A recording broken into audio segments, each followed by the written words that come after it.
Why do you think that birds fly? This riddle is posed in the first hour of Tales of Berseria, the emotionally ragged semi-prequel to Tales of Zestiria that ripped my heart out again and again with its cautionary tale of a woman so bent on vengeance that every road she follows leads to perdition.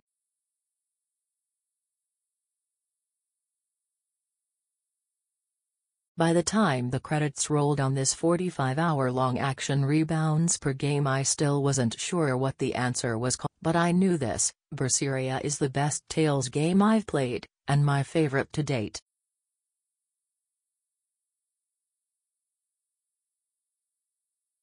Berseria's greatest strength lies in its ability to tell a different kind of story from those of its predecessors.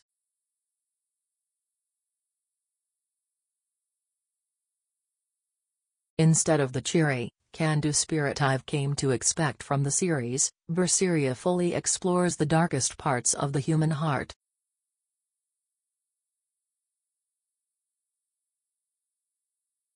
There's no real sunny side to the anti-hero and Velvet Crowe, who drives the plot with her unquenchable thirst for bloody vengeance on the man who took everything from her.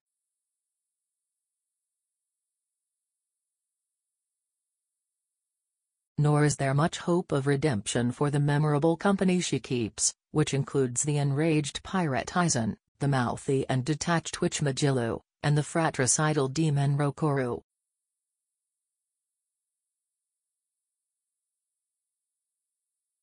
These characters reflect just how emotionally broken their world has become in the face of multiple calamities.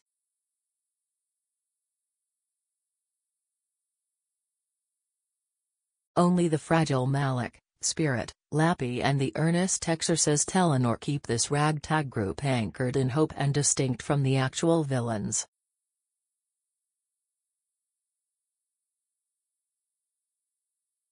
Even then, the ties that bind them threaten to come undone as their search for the truth behind the theo-political machinations of a tight group of elites collides with their need for personal vengeance.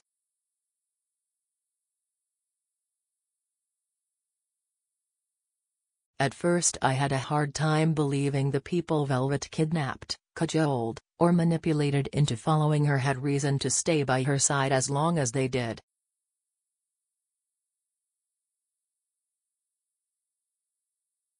Then, as their personal tragedies unfurled and the characters indulged in the usual dialogue skits Tales is known for, I began to understand their growing camaraderie.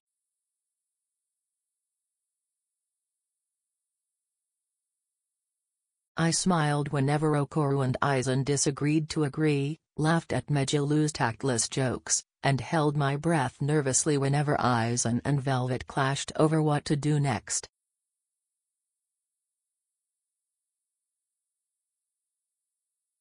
"If you die alone," the pirate growls ominously during one very tense scene.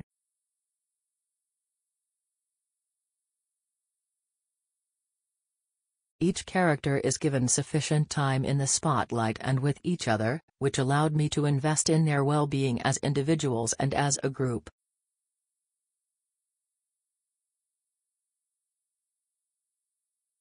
I can barely remember the names of any Tales heroes that came before Berseria, but I feel like I'll remember this motley crew for a long time to come.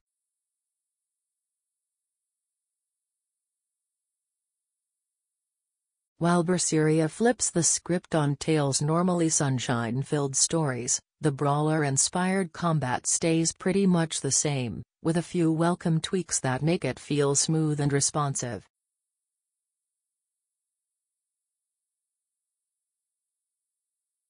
A variation of the linear motion battle system that lets you run around a 3D battlefield returns, but now instead of using a move-governing mechanic, each action is tied to a character's soul gauge, which depletes every time a party member performs a special skill, Arte, in battle.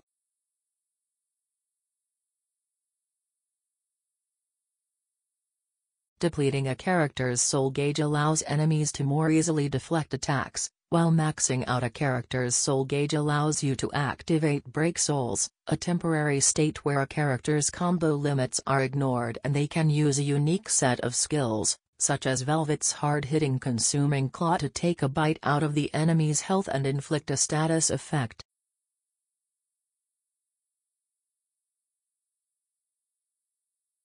Although the soul gauge will replenish over time, I found it much more fun to hurry the process along by pounding souls out of an enemy while trying to avoid a similar beatdown.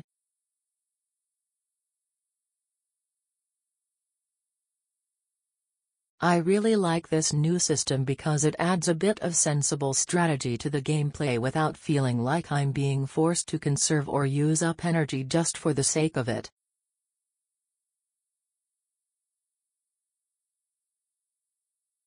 A few other nice features include how RTs are conveniently hotkeyed to the PlayStation 4's face buttons and can be swapped out at any time, more responsive blocking and dodging, and the ability to spend points tied to the blast gauge meter.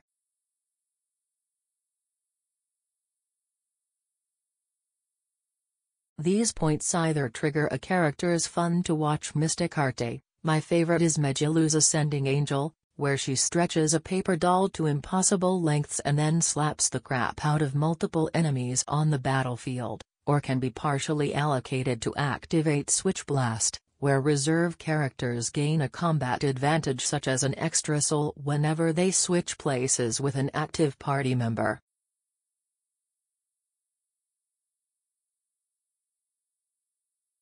These additions give battle a more cohesive flow, helped by a mostly well-behaved camera and enjoyable music.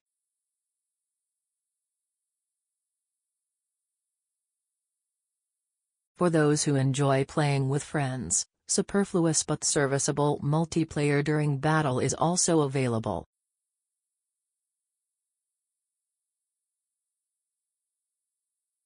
The only issue I had was learning the terms and conditions for when and how to effectively use Break Souls and Switch Blast.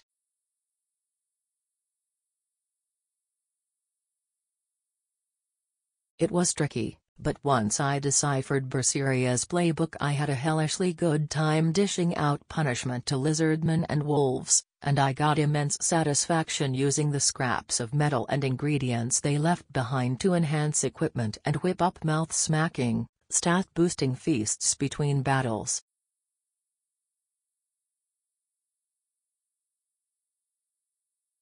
The one place where Berseria doesn't shine as brightly is the garden variety locations and lack of deep exploration.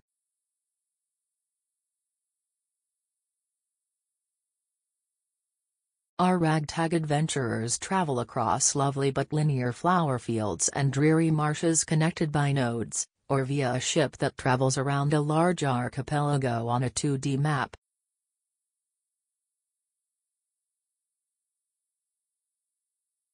While I appreciated the occasional ocean cliff to ascend or colorful puzzle dungeon to solve, for the most part I was pretty bored by the generic scenery.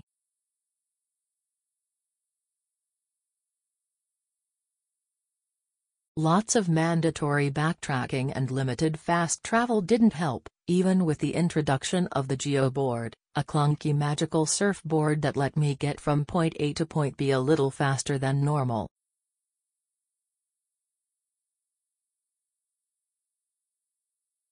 There were a few things that managed to keep my sense of exploration alive. One was the unlockable treasure chests containing collectible costumes scattered throughout the world.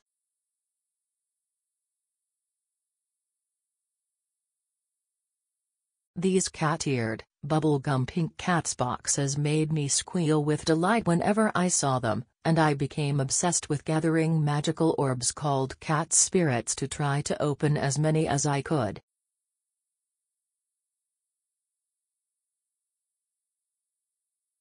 Minigames and battle arenas that helped sharpen my combat skills were also a welcome reprieve from the tedium of ping-ponging between the same areas, and I enjoyed sending a pirate ship around the world to collect new recipes and valuable treasure for me.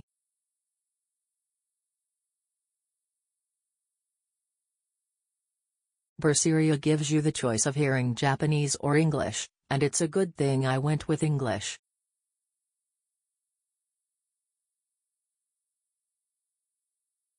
Not because the Japanese cast failed to perform well, but rather because the subtitles are incredibly strange.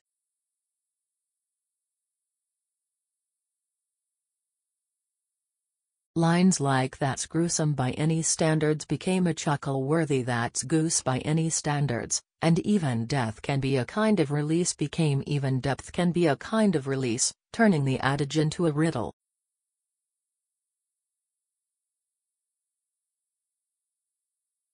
Was this the devious doings of autocorrect?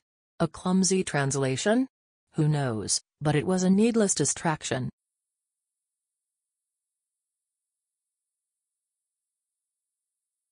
Luckily, the English voice cast hits it out of the park, and their strong deliveries were able to evoke a wide spectrum of emotions in me, including tears and belly laughter.